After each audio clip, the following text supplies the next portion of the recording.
Hey everyone, this is Roman Prokopchuk, and this is the Digital Savage Experience podcast. Today I have with me Tom Gerencer. Tom is the author of Think Like Google, How to Use SEO and Empathy to Rank, Convert, and Profit, no matter how much they change the rules. Thank you for joining me today. Thank you so much for having me, Roman. My pleasure. So tell me a little bit about your journey. How did you get to where you are now? And obviously, how did you kind of jump into the book? Thank you. Yeah. Well, I've always been a writer ever since I was a little kid. I've enjoyed reading and writing. In fact, my parents in the summers didn't have a TV.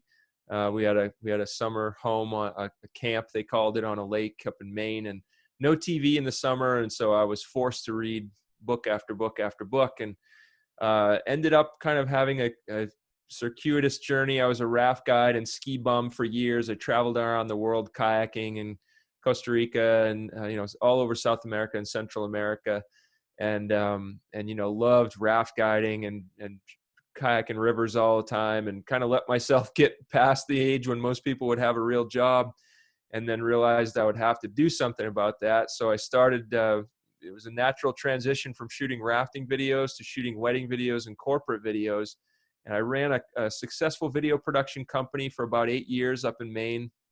I toured factories all over the Northeast, including a couple of different Raytheon factories, Abiomed, where they make artificial hearts, Stanley Tools, Callaway Golf, dozens and dozens of factories, and ended up working for a consultant in that regard, and ended up making a couple of my videos, won the Shingo Research Prize for manufacturing excellence. Ended up, just kind of getting arrogant, kind of deciding that I could do anything, because I had this great business going, and I thought, well, what's the one thing I haven't achieved that I really would like to achieve? Well, I would like to be able to live anywhere I want to live. So I started traveling around the country looking for a place to live, and made a spreadsheet and got all into the details, what was going to be the coolest place. And I had all this data that I was amassing. And I ended up, the data ended up telling me that I should move to West Virginia, which I had to check about 3 or 4 times because I didn't want to live there.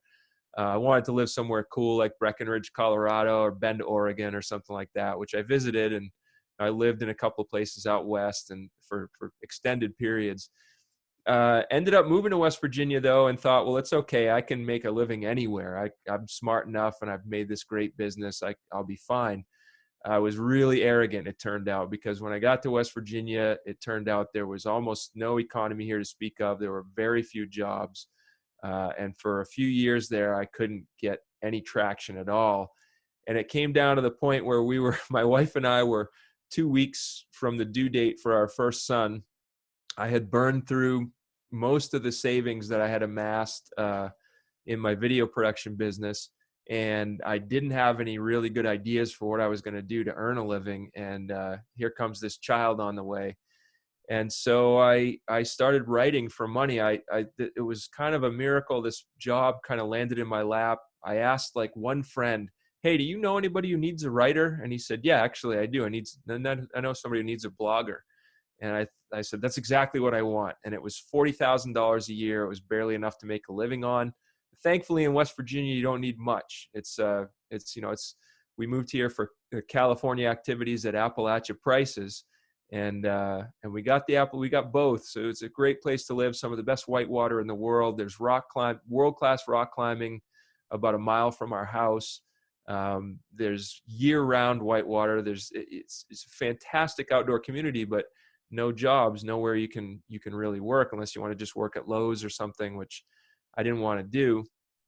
So I started this blogging thing, and that got better and better. I worked at that for a couple of years. I grew this blog from 0 traffic per month all the way up to 600,000 viewers per month in working, just writing. I wrote probably 700 plus articles for that blog. That blog ended up closing due to something that happened with Google, this update that happened.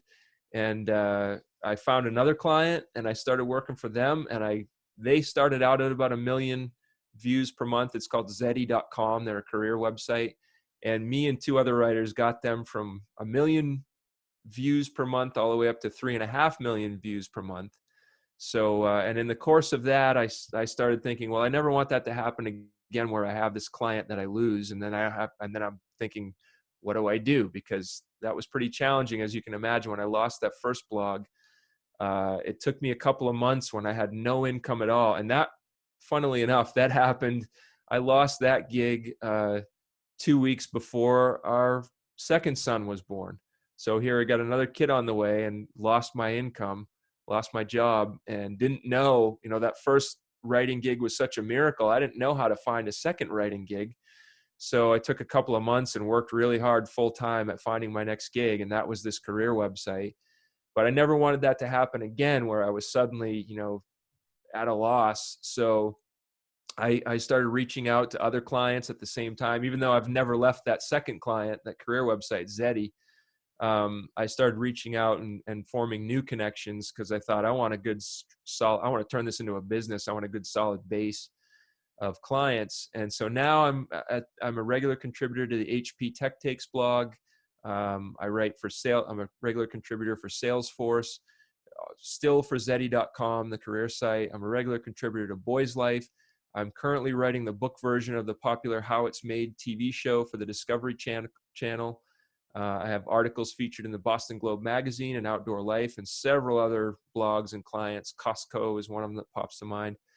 I'm also the author, like you said, of Think Like Google, How to Use SEO and Empathy to Rank, Convert, and Profit, no matter how much they change the rules. And the way I got to the point where I wanted to write that book is just the success that I had in growing all these blogs from, low traffic to really high traffic, and what I learned in the course of that from the different people who ran the blogs to the SEO gurus who I communicated with in the course of writing those blogs.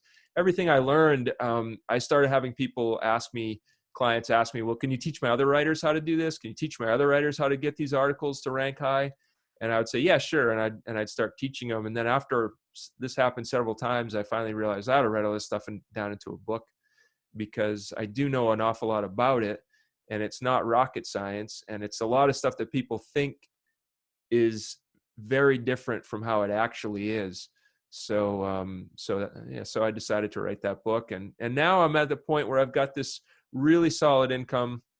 The career is very solid. I've got more and more clients all the time, and I've also got, I'm pulling in help from other writers, and on a contract basis, hiring other writers and hiring graphic designers to come in and kind of add to when I can't handle all the work I have myself, kind of pull in extra resources and handle that. So that's where I'm at today.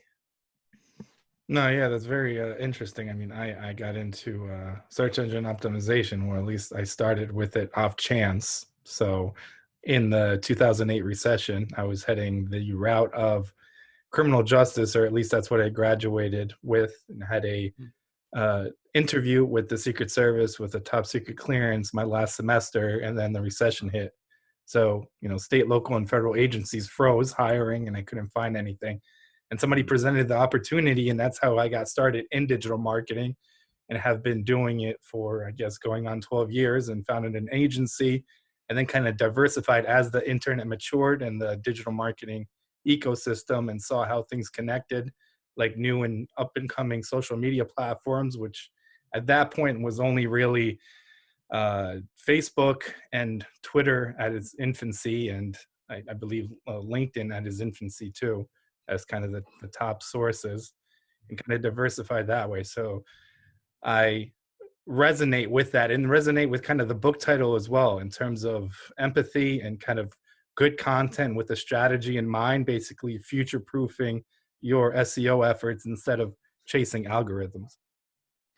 Yeah, that's the big key. And it kind of makes me think I shouldn't have called it. I shouldn't have said it's about SEO at all, because it's really not. In case people want to see it, there's a copy of the book right there.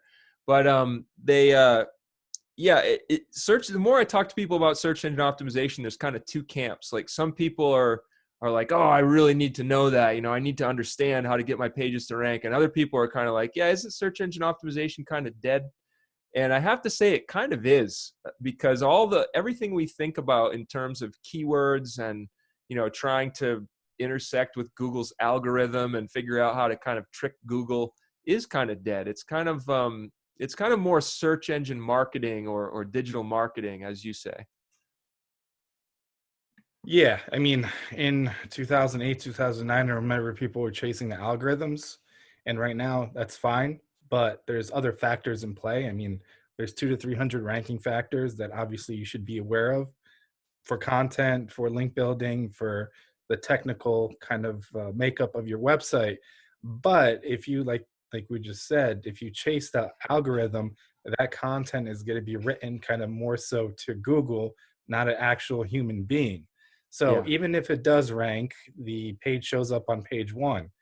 Then if somebody gets there and the content isn't adding value to them, they will bounce. And obviously, the higher your bounce rate, eventually you will leave that page one position, because Google doesn't want to show something with a high bounce rate, poor user experience, because it's not, adding kind of to the reputation of being a good search engine or added value in that sense. And now they also have position zero for obviously a lot of informational searches, where you get an answer right on Google. You don't even go to the website, but the answer is pulling from a website that you structure that data with.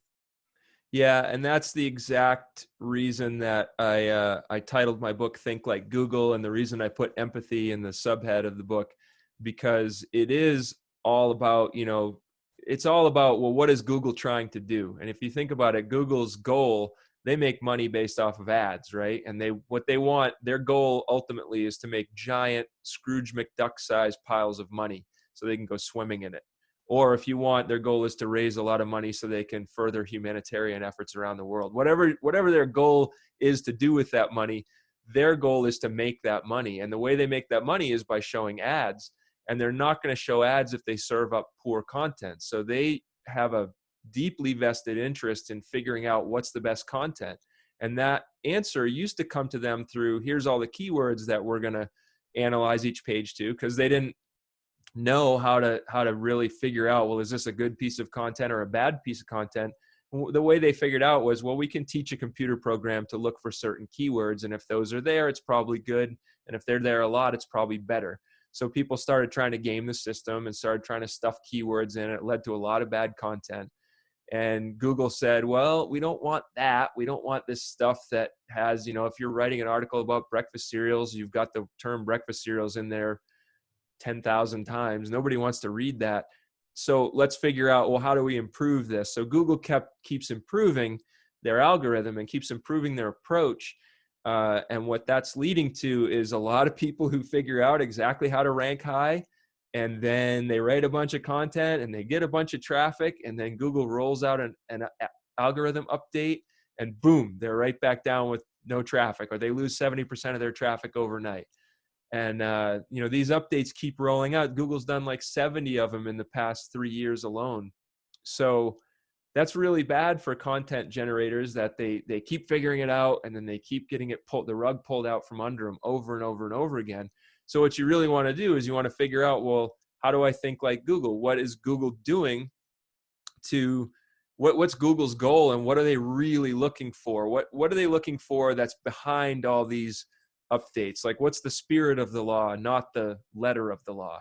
So if you want to serve the spirit of Google's law, you have to kind of figure out, well, what is that spirit? What are they trying to do? What does it mean to think like Google? And the answer to that, like I said, used to involve keywords, but now it's a lot more based on what you were pointing out. You talked about what was that? What was the term you used? Well, it's dwell time. You didn't use the term dwell time, but you talked about the bounce rate. Yep. That was the term you used. Mm-hmm. So if people are bouncing, then it means the content is no good. And there's some evidence that Google does look at that. There's a lot of search engine optimization experts who will tell you they don't look at that.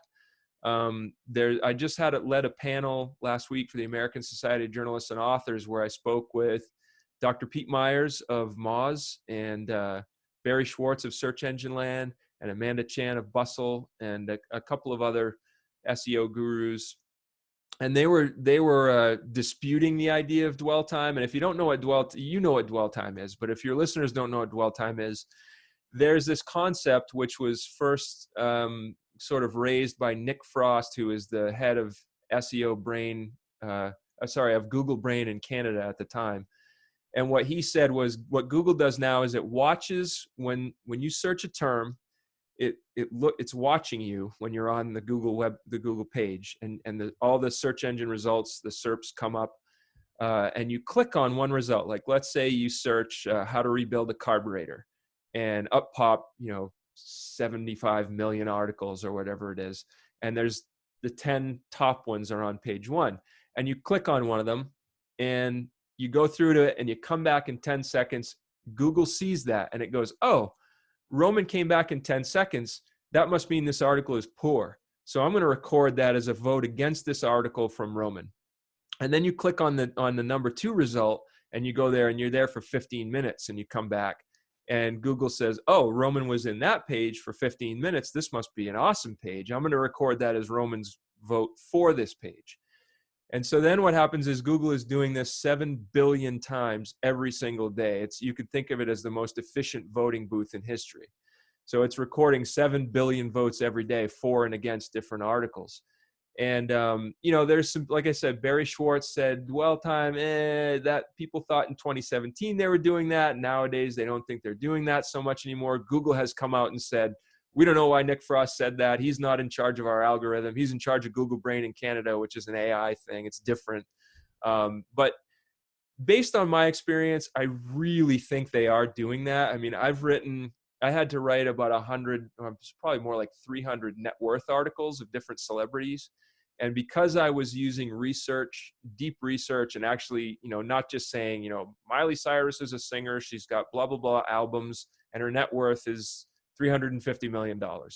That was most of the content at the time I started writing these articles, was along those lines. The articles I would write, I would actually go and look at what are all their albums, how many gold, platinum, and otherwise albums did they sell, what percentage do experts say that an artist keeps of that, how many concerts have they had, what's the rough attendance of each concert, how much do they keep of that. I actually went in and did a deep analysis of each artist or sports figure or whoever, and then I did a tax calculation on it, an investment calculation on it, tried to figure out what other assets they had, and actually did some research, and I started ranking really high, and I dominated that field for years until the site closed. But the one thing I would notice is these articles were all very similar. These net worth articles were structured in a very similar way, but if I wrote it in a more engaging way versus a less engaging way, it would rank higher. And so I started realizing this dwell time stuff makes a lot of sense. It's not, if it was just Google looking at the keywords, you could write that article, that net worth article, about every single celebrity on the planet, and they would all rank exactly alike, except you'd be up against some harder competition here or there. But I was outranking Forbes and Fortune and other, the richest and all these other sites with a lot more clout than our site. I was outranking them most of the time. I would write is really engaging articles, and those would outrank. And when I would kind of slack off or kind of phone it in, those articles would not rank.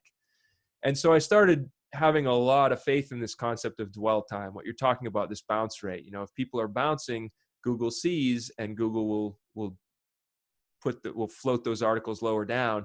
And if people are sticking around, Google sees that too and will float them higher. So if you're trying to rank high, if you're trying to dominate search engine optimization for any kind of term, or trying to grow your business through search engine optimization, the way to do it is to not, like you said, not focus on Google at all, and focus on the reader and the searcher, and on search intent, and on, how am I going to make these readers stick around? Because if I can and whether or not Google is using dwell time, they have all kinds of other tools. You better believe they are using all kinds of other tools, including AI and machine learning, to figure out, are you writing an article that connects with the reader or not? And if that's not your number one goal, you're never going to rank, which kind of leads you to the next kind of question. Well, if that's the goal, if the goal is just to write really engaging articles, then does that mean SEO is dead? Does that mean I should care about it at all? Or should I just care about writing, the best article I can, which sounds kind of nebulous. And how do we do that? Well, the good news is there are tons of tools that have grown up around SEO that help you do exactly that, if you use them in a counterintuitive way, not in the old fashioned way of I'm going to stuff keywords and I'm going to look at a spreadsheet, but in the way of I'm going to use these tools so I can write the article that will connect the best to my reader. Yeah, I agree. And you mentioned kind of AI and machine learning. Back in the day, they didn't actually have that component. But right now, in terms of ranking factors, Rank Brain, which is kind of Google's AI to understand kind of what people are consuming and delivering better content to an individual user, and also focusing on more personalized searches. Obviously, when you're logged into Google or logged out, you're going to get two kind of separate results because your behavior is recorded more so when it's individualized. And when you structure content in the way that you're speaking about, on focusing on search intent and actually good content that adds value, you're actually targeting the individual user because you're solving their problem versus targeting the algorithm and just hoping that you're showing up, but not adding value. And if for the unlikely reason that you do stick around on the first page, you're still going to suffer from people leaving. And if you're a product, services business, what have you, in terms of a website, if you're trying to sell something, if you don't sell or figure out how to position what you're trying to convey to convince a reader to purchase or contact you, what's the point of ranking on page one if that content isn't delivering that value of convincing someone to go with you for whatever you do? Right. And the good news there too is that a lot of these SEO tools that I can mention will help you to convert as well. So if you're writing articles that will empathize with your reader, if you can figure out who your reader is, that's the number one step. And then if you can follow through with these tools, you not only will you rank high, but you'll also convert because you'll be connecting right to what those readers are searching for in the first place. Yep, and like you said, understanding that target audience and what their needs are, and developing and delivering content that basically addresses those needs or helps them solve them. Right. So the way that people used to do that in the old days before the internet, you had these editors, these kind of J. Jonah Jameson type editors their whole head was geared around empathy. I mean, you don't think of J. Jonah Jameson as having the most empathy, but that kind of editor what I mean is they could, a writer comes to them and says, I got a story idea. And the old school editor said in the skyscraper, with the big view of the skyline, says, it's sensational or nobody cares. They can look at the article headline and instantly say that. And those were very valuable people back then because every magazine, every newspaper had to have one of those people at the top who could judge an article immediately and who knew their audience to such a ground level that they could say, we are with 100% confidence, we are churning out content that our readership really cares about. And you needed that. If you didn't have that person at the helm, your newspaper wasn't going to get any eyeballs. It wasn't going to get any ad revenue. You were going to die. You were going to sink.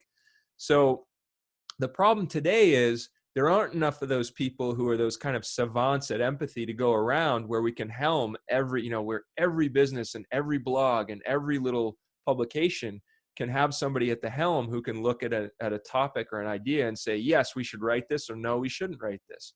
We don't have enough of those J. Jonah Jamesons, but the really good news is that the tools of SEO can help us simulate that. So the first tool I like to use in order to do this, in order to get those eyeballs, number one, get through Google, have Google rank us high, and number two, convert, like you were pointing out, Roman, is keyword research done in a very counterintuitive way. So in the past, most people would say, they go to a keyword research tool like SEMrush, I'm sure you've used, Ahrefs, or there's one that I like to use sometimes now called WordStream. WordStream has a free keyword tool. If people don't want to shell out the $99 a month for SEMrush or Ahrefs, that's not a bad one. So the first thing you do is you go into one of these keyword research tools and you type in your keyword. If you're trying to write an article about, degreasing a carburetor, you type in degrease carburetor into the keyword tool. And you get back, it spits out a list of keywords. Sometimes it'll be thousands of keywords. It'll give you this list. And instead of looking at those and saying, oh, okay, I need to shoehorn all of these into my article, you look at them and say, oh, okay, these are my searchers' surface thoughts. These are my readers' surface thoughts. These are the things that, generally speaking, the person who types this keyword that I'm looking for into Google on a search query, they care about these things to some extent. And that's great because your goal is to satisfy search intent, and now you've been given a little glimpse inside your searcher's mind. You have a little picture. You don't have to spend much time on this. If you're not into spreadsheets and doing massive research, you don't have to spend an hour on this for every article you write. You can simply go to a keyword tool, type in your term, and take a glance through the keyword list that pops up. They're organized in terms of highest traffic first. You can kind of organize them however you want, but usually by default, you'll see the higher traffic ones first. It'll say right next to it, here's the volume. This is how many times every month somebody searches for this term. So you can prioritize it. You can say, oh, my readers care more about these terms higher up and less about the ones lower down. But you spend like 5 minutes on this and you just take a glance through and you say, okay, so these are kind of the things that my searcher cares about. And then you move on. And the second tool you use, because you don't yet have enough of a glimpse into your reader's mind to write your article yet or create your content, the second term that you use is called competitive analysis. And that's just where you type the search query in yourself.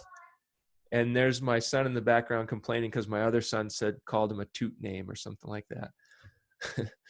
But competitive analysis, you just go and you Google your own question and you look at the top 3 or 4 articles that pop up. And you click into them, and you don't have to read them. Again, you're not going to spend an hour on this. You're going to spend 10, maybe 15 minutes on this, probably more like 5 or 10. You're going to click into the top article, and you're going to build it. You're going to open up your own Google Doc or Word document, and you're going to build a quick outline in your own words of what this article presents to the reader. So you're just going to look at their section headings, and you're going to say, well, first they say this, then they say this, then they say this. You're going to kind of summarize their section headings. And you're not going to do this to reverse engineer the article, because that's bad. Because what Google does not need is more content. Any search you type in, you're going to find millions of results. They don't need more content. They need better content. So you're going to build this outline not to reverse engineer, but to get, to get a glimpse at your reader's thoughts. And this is going to give you a deeper glimpse than your keyword research. You're going to go into the second article. You're going to look at that. You're not going to build an outline of the second article. You're just going to look and see, do any of the section headings in this article, are they new from the first article? Are they different from the first article? If so, add them to your existing outline that you're building. Then go to the third article and look again, skim through it really quickly and see, are there any topics here that they covered that articles 2 and 3 didn't? If so, add them to your outline. Now, this is not, again, the outline of the article that you're going to write. This is just your outline of your searcher's thoughts. And what you're going to use it for is then the most important step in this competitive analysis tool is you're going to figure out, how do I build a better mousetrap that makes the world beat a path to my door? How can I improve on this? And sometimes, you're going to look at it and say, well, the outline is perfect. I can't improve on the outline. Okay. I'm going to give you some tools in a moment that will help you to improve on it, give you some ideas for how to improve on it. We can get into that if you want to in a bit. I'm not going to go over it right now, but I just want to skip on really quickly to your third tool to build this empathy with your reader, your searcher, your customer: social media analysis. This is incredibly important. This is where you're going to get your deepest look into your searcher's thoughts. Deeper than keyword research, deeper than competitive analysis. All you have to do it is type your same search into Google. This time you're going to add the word Reddit on the end of it. If you haven't used Reddit, I'm sure you have, but they call themselves the internet's front page. I call them the internet's sewer, because you're going to find to quote Star Wars, it is a wretched hive of scum and villainy. If you go on there and post an opinion, you will find thousands of people willing to ram that back down your throat. But what it's gold for, absolute gold for creating content, is for learning your searcher's deepest motivators. So if you can go in there and look at a couple of the conversations, again, you could spend all day on this. Don't just spend maybe 15, maybe 20 minutes there. Go through and look at a couple conversations based on the term that you're trying to dominate and the word Reddit. Find a few conversations on Reddit and go skim through them. You're going to find people, you're going to find your reader on there whining and complaining about what keeps them up at night, or agonizing about, they can't figure this problem out. You're going to find people, experts on there, telling them giving them advice on how to solve their problem. You're going to find people on there telling them, they shouldn't have this problem. They're ridiculous. They shouldn't even be in this field. They should get out of here. You're going to find also some great turns of phrase, which you're going to want to note down. You're going to find people. I'll give you a great example. One of my colleagues wanted to dominate the search term, I hate my job. And this is for the career site, Zeddy.com. And so he looked at his keyword research and he saw a lot of terms in the keyword research actually returned to him terms like, I hate my boss, I hate my life, I want to die, I can't do this anymore, I can't take this. These were terms spit back to him by the keyword research tool. And then he also found similar terms of phrase in Reddit, people saying, I'm pulling my hair out over here, I cannot stand this job one day longer, I'm totally burned out. So he noted down a lot of the turns of phrase that he saw in Reddit and a lot of the keywords that he saw.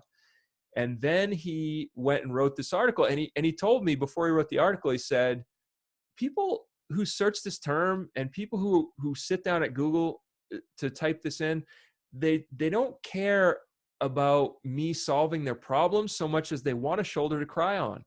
They want somebody to say, I understand where you're coming from. You hate your job. Your life is miserable. Your job is terrible. It's the worst job ever. You're so burned out. Nobody appreciates you. They basically wanted somebody to explain all that to them. And so he wrote the article that way. He sat down, he gave him some advice. He gave some good pointers in there, but he focused first and foremost on using those turns of phrase he found in Reddit and in the keyword research and kind of spitting those back at the reader and saying, I understand you. And he ranked for a year and a half, he ranked number 1. Since then, he hasn't updated the article in a while. It has sunk back down a little lower. I think it's number 4 right now or number 3. But it was number 1 for well over a year, simply because he did these steps of empathizing with the searcher and building this empathy for the reader. Yeah, and I think those are kind of straightforward steps for people that may not be as technical to follow to actually develop a content strategy. So I really agree there. So what's one thing that you've seen in yourself that you saw as a weakness in the past that you've turned around and utilized as a strength today? Well, it was definitely empathy. I did struggle with empathy and interpersonal skills certainly for a long time. And then, to the point where I had a couple of people speculate that maybe I had Asperger's syndrome, and I looked it up and thought, well, maybe I do. I don't know. Maybe I'm somewhere on that spectrum. So being someone who's really analytical, I found that, getting to use these kind of tools of SEO and coming at it from kind of a robotic point of view and learning how to do these things, turned me around to where now several times a week, I have people email me and say, I read your article. I felt like we were having a conversation. It was amazing. I really feel like you understand me. I get a lot of fan mail like that, and it's all based on, and it's tied directly into why my articles rank really high. It's all based on, you got to build empathy before you can sell anything. You got to understand, just like, the number 1 sales interview question is, sell me this pen. Well, why do they ask that? They don't want you to say, well, I got a pen that writes under whipped cream. They don't want you to extol the benefit, the features of the pen. They want to know, can you have a qualifying conversation? Can you build empathy with your customer? Can you understand? Can you walk before you try to, the question comes from the Wolf of Wall Street, and there's all kinds of articles. I had to write this article, actually. There were all kinds of articles online. When I had to write the article, I did my competitive analysis, and I skimmed a bunch of articles that were that were dominating the term currently, sell me this pen, which I think I dominate now. I'm number 1 or number 2 with my article for that, because I went through these steps. But because I also, in the course of doing this, I looked at the competitive analysis, and I learned that the sales question, sales interview question, sell me this pen, comes from the Wolf of Wall Street. And everybody, all the existing articles said, well, the correct answer is in the movie. And it's basically, Leonardo DiCaprio at the beginning of the movie is sitting around with his friends, and he says, sell me this pen. And he holds out a pen to his friends. But this is before he's rich or powerful or anything. And one of them takes the pen from him and says, do me a favor. write your name down on that napkin for me. And Leonardo DiCaprio says, well, I don't have a pen. And he says, sold. And he throws the pen back at him and everybody laughs. That's not the right answer though. That's when I read that article, I said, that can't be the right answer. That's not true at all. And I kept digging and kept digging, kept doing research. And this, by the way, this research step is one of your big SEO tools. When you do your competitive analysis and you have that head scratching time, I told you that you need to sit down and think, how do I go this one better? How do I build a better mousetrap? How do I deliver some content that Google doesn't currently have? One of the things you can do is do better research. So with that particular example, my research was better because I kept reading and kept reading and kept trying to find out, well, what is the right answer to sell me this pen? And I finally tracked that down to the book written by the guy who Wolf of Wall Street was based on. I'm drawing a blank on his name right now, but the book that this guy wrote called Way of the Wolf, where he wrote basically after he was out of jail, he wrote this consulting book about selling. And he told the story of how he used to use this sell me this pen question. He told the story about how he used to use that question in interviews when he would hire new people once he was rich and powerful. And he had this one kid come in and tell him, well, the pen writes under whipped cream. It writes in zero gravity. It'll grow your hair back, like all this stuff. And he finally said, the kid said, well, what do you think? And the wolf said to him, what do I think? You mean besides the fact that you're obviously completely full of crap? Like, did you even bother to ask me first if I wanted a pen before you tried to ram one down my throat? Did you even ask me, do I buy pens? Do I care about pens? What am I looking for in a pen? Do I want a cheap pen or do I want a really expensive gold pen to sign contracts with? You don't know anything about me and you're trying to sell me this pen. You're making up all this stuff. It's baloney. Don't do that. So the correct answer, he said in the book, is start having a qualifying conversation. Ask the person a few questions. Ask them like, do you buy pens? The person might say, no, I don't. Oh, well, do you use pens? Yeah, I do. Oh, well, where do you get your pens from? Oh, well, my purchasing agent buys pens for me. My office manager buys the pens. I get them from her. Oh, well, geez, maybe I should be talking to her. Ding. You need to learn something about the person before you try to sell them anything. And the same is true when you're writing an article. You don't write an article for somebody sight unseen before you know them. So that research step gave me this insight. So I wrote my article based around that.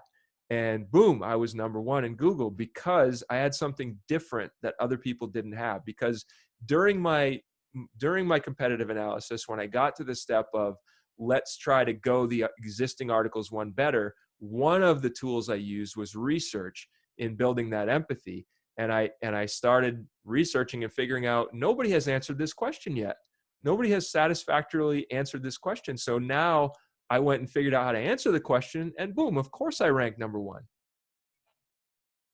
Yeah, I agree. I mean, emotional empathy and having emotional IQ are tough to teach, but when it comes to marketing, that emotional takeaway is what separates you from your competitors.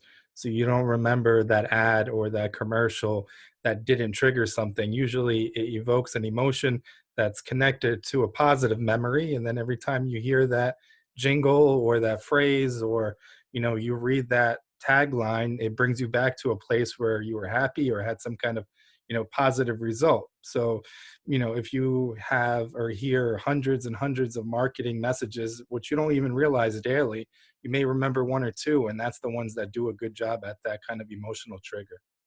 Yeah, and it doesn't even have to be a positive. Like, you're right that they often do that where they'll just show you like an awesome memory or like soft drink manufacturers are key with this. Like they'll show you like people having a great time and then they'll flash their logo. That's all they really have to do. But a lot of times online, you can tap into the readers or the searchers' existing emotions, and if you know what they are, if you've done this research that I talked about, you already know what that is. But you have to put yourself in their shoes and think like, well, when they sat down at the computer to type this in, what were they feeling? And a lot of times they're feeling it could be a negative emotion. It's almost never sadness because people don't search. Sadness is not. If you ever read the book, a fantastic book, Contagious, by Jonah Berger. It's fantastic. And he did all this research into what motivates people. And And he found that sadness doesn't motivate people, but other emotions like excitement, joy, fear, and anger motivate people more than anything. So you got to figure out, well, which one are they feeling when they sat down? And sadly, most people aren't sitting down to type a search query in when they're feeling joy or excitement. Usually it's some kind of fear or anger. They're trying to prove something, or they're trying to figure something out. They're trying to solve a problem. So you got to first show them, look, I get you. You got to convey that in the first 300 characters, the first 45 to 50 words. You got to convey that you understand them. And one of the best ways to do this, by the way, is leveraging the inverted pyramid method of writing, which they teach in journalism school, which I never went to. But all that is, if you're not a journalist, if you don't know what inverted pyramid is, it just means give them the value right away. If they came here because they're searching, how do I get my outboard motor to start? Chances are this person, and if you've done the research I talked about, if you've gone through these tools I talked about already, this person, chances are, is sitting on their boat, their pontoon boat, at the boat launch with 2 dogs barking and 2 crying kids under the age of 5. And their wife is looking at them with a look on her face that says she's trying to figure out how long it would take the person to bleed out if she were to hit him over the head with the hibachi. And so this is where that person is.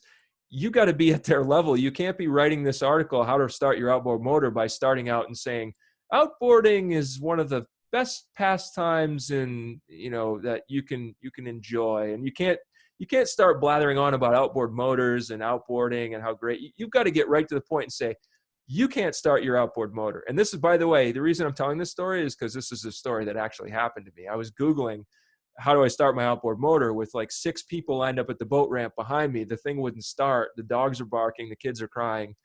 And, everything was bad. And I actually got my phone out. I had poor service, and I Googled it. Outboard motor won't start. What do I do? And one of the first things that popped up was an article where it started talking all this nonsense that I didn't care about. It started kind of rambling, and I thought, bye. And I clicked back, and then I clicked the next article, and the next article that popped up had basically a list of, here are the top 7 reasons that an outboard motor wouldn't start. And here's exactly what you do about them, really quickly, very few words. They gave me the solution right away. That doesn't mean that your articles have to be like 100 words each, but you got to start out by giving them exactly what they came for. I know that's scary. If you're selling something, you want to be able to convert. You think, well, if I tell them the answer, they're going to leave and they're not going to buy my product. You know what? If you don't tell them the answer, they're going to leave too. If you tell them the answer, you're right that a lot of them are going to leave, but you at least have the chance that they're going to say, this person helped me so much. I'm going to skim through and see what other valuable things he or she is going to tell me in this article, because it may be that there's something else I really need to know here. And at least give them the value right away, right? That's called the inverted pyramid. But also, not only are you going to give away the value right away, you're also going to engage them emotionally. So I talked about, you have to know where they are emotionally. Well, there's a great article introduction template called Problem, Agitate, Solution. Are you familiar with that, Roman? No, I haven't read it or heard of it, but you can kind of explain it. Sure, it's fantastic. So it starts out by conveying to the searcher that you understand them. So the first thing you got to do is you got to hit their emotion right away, and that's the problem part of Problem, Agitate, Solution. We call it PAS, or Problem, Agitate, Solution. So the problem part is, you say, you're at the boat launch, your outboard motor won't start, your dogs are barking, your kids are crying, and your wife is glaring at you, or your husband is glaring at you. And you just come out and say that. You say the problem. Now they go, you've got them nodding. Now they're saying, oh, that is my problem. You're right. Then you agitate the problem. Here comes agitate. If you don't get that outboard motor started, the 7 people lined up behind you at the boat ramp are going to start coming down and asking you, what is your problem? Your dog's could run off and bite someone, and you're going to end up in a 3-day fight with your family about this. Okay, so that's the agitate part. So the problem is, here's the problem you have now. The agitate is, here's what's going to happen if you don't solve this problem. And then the solution part is where you say, quite simply, don't worry, I have the solution in this article. Now, sometimes you can't just come out and say that. Sometimes you have to give proof or they're going to walk away and say, I don't know, it sounds like a sales gimmick to me. Sometimes you got to say, look, I interviewed the top 3 experts on outboard motors in the country for this article. Boom. Now you've got the reader. Not only did you get them, you got them in the gut with the emotion, you also ramped it up a little bit with the agitate part. And then you said, I've got the solution and here's a little proof. It may be that your solution, maybe you didn't interview all those people. Maybe you just did a bunch of research. I'll often say, we don't worry. Like I had to write an article recently for HP on the top 10 video gaming chairs. So I just came out and said, look, you got to have a great video gaming chair, because if you don't, you're going to wind up giving yourself back problems, neck problems. If you're in this chair a lot, you're going to wind up with some kind of chronic injury that you really don't want. And then the solution was, it's really hard. The agitate was, it's really hard to find the right solution online, because you've got to spend hours just reading through all these reviews and you don't know who to trust and whatever. And then the solution part was, hey, don't worry about it. I've done those hours of research. I went through all those online reviews and I built a spreadsheet of what everybody says about all the different gaming chairs. I've done that research and I'm going to show you my findings in this article. So sometimes it's, I interviewed experts. Sometimes it's, I did research, but that's what you say in the solution part. But if you can do that in, 100 words or less, then you've got the reader hooked. And then you don't just use that in the intro to your article. You use it in the introduction to every section in your article.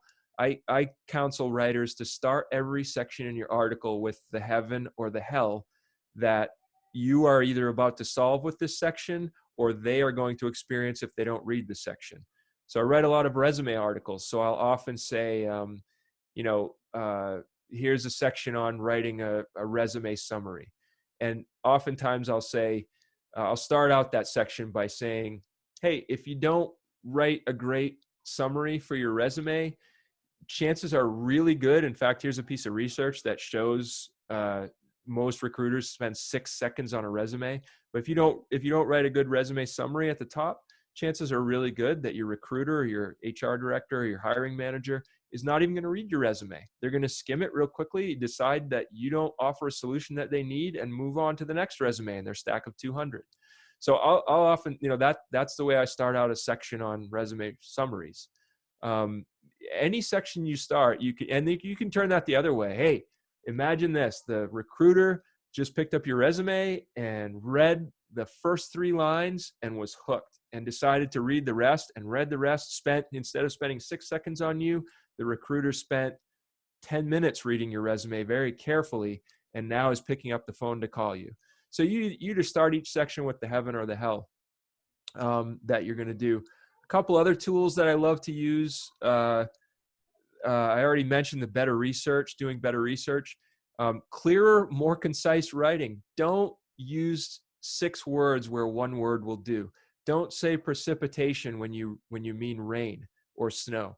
Use short words. You can Google this. Try Googling Latinate words versus Germanic words, because every word in the English language has a root in some other language, or maybe I'm wrong about that, but anyway, most of them do, or a lot of them do.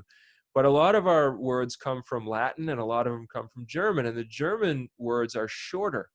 Those are the super short words that you can use for everything. The longer Latinate words are the $5 words. Nothing wrong with them. I'm not trying to dumb everybody down. I'm just saying, if you want to get people reading and keep them on the page so Google knows they're there, so Google ranks you higher, and so those people stick around to become customers, you've got to write clear, concise writing. You've got to use short words. You've got to use short sentences. There is a fantastic tool I like to use. I don't get any money from this, but it's called the Hemingway app.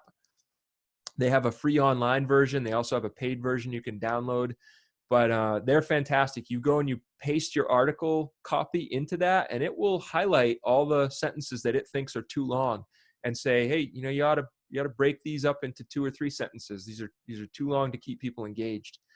It'll also tell you if your words are too long and if there's simpler choices you could be using. It's a fantastic tool. I use it all the time. There's a great book you can read. It's super short. It's called On Writing Well by William Zinsser with 2 S's, Zinsser.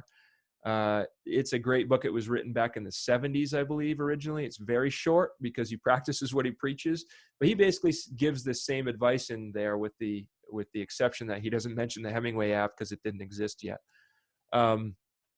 You also, another tool you want to use is, using keywords, the keywords that you found during your keyword research. Don't be afraid to put those in your title of your article and put them in your section headings. Again, not so you can fool Google, but so you can clue in your readers that, hey, this is the right art. Most people skim. 80% of people, when they click through an article, first thing they do, and tell me if you do this yourself, they skim through it real quick. They scroll right through it real quick and look at all the headings and say, am I in the right place? Everybody does that. 80% of people do that, and 80%, most of those people will then decide it's the wrong place and leave if they don't see the right keywords in the section headings. So if you're writing an article about how to start how to get your outboard motor started, make sure that in your section headings, you've put keywords that you found during your research phase about the different ways the different things that can stop an outboard motor from starting. Next tool I like to use is make sure you're giving actionable advice. Now, these all don't sound like SEO tools, search engine optimization tools, but they are, in the sense that they're what's going to get your reader to stick around longer and convert into sales and so on. So actionable advice, you never want to start a section by just a section of an article by just talking about something academic or something that's of interest. You want to make sure that you're giving advice throughout your article. Every section has some powerful advice that your reader, your searcher, can sit down and go use. You've noticed that as we're talking, I've been giving a lot of actionable advice throughout this talk on how to do these things. Well, you need to do that in your articles. You need to make sure that every section, you just sit down and say, well, what advice am I giving in this section that's going to help the reader, that's going to help the searcher? And those pieces of actionable advice can be bolstered by adding videos. You can go grab somebody else's YouTube video. This is perfectly ethical. This is perfectly legal. It's perfectly allowable. In fact, Google encourages it since they own YouTube and they want more views. Go ahead and search your topic on YouTube, grab a few videos from it and put them in places where they make sense in your article. Grab images that add value to the reader. Don't write an article about growing apples and populate it with lots of images of different apples, thinking, well, these are pictures of apples and I've written an article about apples. That's not going to help your searcher. It's not going to make your searcher stick around when they start out skimming. You've got to if you're writing an article about how to grow different varieties of apples, you're going to want to put infographics in there that actually give value, or put images in there that make the searcher go, oh, I didn't realize that. I didn't realize that I know nothing about growing apples, so I'm not going to be able to give any helpful advice on that right here. But, oh, wow, I didn't realize that, there's this piece of advice that this image instantly gave me. If you can't think of anything to do that, one trick I use is I'll just take the bullet lists that I have. If I have a bullet list somewhere in the article, I'll take that and go on canva.com, which is a great service. Again, I don't make any money from them, but I use them to build images. I'll just go in there and I had to write an article on medical waste. I had to rank for the term, what is medical waste? Or just for the term medical waste, which if you Google that, I think I'm #1 for. My article for MedPro Disposal, no autographs, please. But my article for MedPro Disposal, I had to write this article, and so I didn't have any images, so I just went onto canva.com and I grabbed a picture of a biohazard symbol from Wikimedia Commons, and I uploaded it into canva.com, and I just put my bullet list in super large type, one of my bullet lists over that. I had 6 bullet lists in the article, and I transformed each one of them into an image. I still used the text from the bullet list in the actual article, but I made a little image for each one, and I placed those images, I spaced them evenly apart. Now when somebody scrolls through, I'm convinced this is the reason why this article outranks every other article on this topic, because I didn't do anything different in my article than what already existed, because every other article was already really good. So I couldn't think. I sat down and thought, well, how do I create a better mousetrap here? I can't do it based on the topic. I can't do it based on the engaging writing. The existing articles already have that. The only thing I can think of is that instead of putting, images of biohazard bins throughout my article, I'm going to put images that are just bullet lists, like with great big text throughout my article. And then that way, when people scroll through, they're going to get answers to their questions. Like, how many needle sticks are there per year? That's right in one of my images, and it's giant. So when you scroll through it on a phone, it pops right out at you. You don't have to really look very hard. I'm convinced to this day that that's the reason I dominated that term. I just found a better way to add value with my images. So, do that actionable advice. Try to grab also featured snippets that you were talking about, how Google will put the answer to the searcher's question right in the search result pages. Those are called featured snippets. They're usually 300 characters long. So what you want to do is look at your keywords, look at the people also ask questions at the bottom of the Google search results page. There's a little, people also ask, and it'll say like, here's 5 questions people ask. You can use those questions in your article. You can actually put them in there as a section heading. If you're writing an article on resumes, one question might be, how do you show your skills in a resume? Well, you can put that as a section heading. How do you show your skills in a resume? ? And then you can put a bullet list down there that's 300 characters long that explains how to do that, or a paragraph that's 300 characters long that explains how to do that, to try to win that featured snippet for that term. And then you want to try to get backlinks. Those are super important. I know a lot of people try to reach out to other websites and say, hey, can we trade backlinks? Google is starting to penalize for that. They don't like it. You can do it if you want. Most people still do it. I don't really recommend it. I recommend that if you want backlinks, you get them the old-fashioned way, which is to create content how I'm saying here, and then you build it and they will come. The backlinks will come if you have this kind of unique content that has better research or more concise writing, or better layout, or uses any of these tools I'm talking about. People will notice it. You'll rank high, number one. And number two, people will notice it and link to it because they'll say, oh, I can't find anything better than this. So people will link to it. That's what I did with the original blog I worked for. I got over 3,000 backlinks in about 18 months from just we didn't have any real backlink outreach for the site yet. I got backlinks from Fortune, Forbes, The Economist, the BBC, ABC, NBC, tons and tons of high value sites. And I even had them contact me and ask to interview me and ask to quote me, because they couldn't find the same stuff that I was putting out there. For a good example, I had an article, how much money does an NFL referee make? Now, an NFL referee, according to all the existing articles at the time, made $75,000. But when I started doing my competitive analysis, I started trying to follow their sources back and say, well, where are you getting this for? Everybody's saying $75,000. Where's it coming from? This is the better research tool.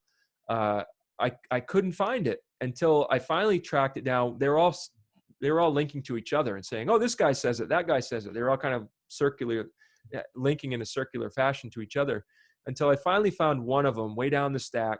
I dug a little deeper. I didn't just stop at the top 3 articles because I really wanted to find this source. So I kept clicking and clicking. I got to like page 2 or page 3 of the Google search results. And I found they all were kind of linking finally to this one NFL report that said the average pay rate for an NFL official is $75,000 in 2012. Well, my first thought was, that's 2012. I'm writing this in 2017. Big difference. And my second thought was, what the heck is an NFL official? So I started reading about that, and I found out there are like 8 different types of NFL officials, all the way from the line judge, who's like the low-level employee, all the way up to the referee, who is like the manager of all the other ones.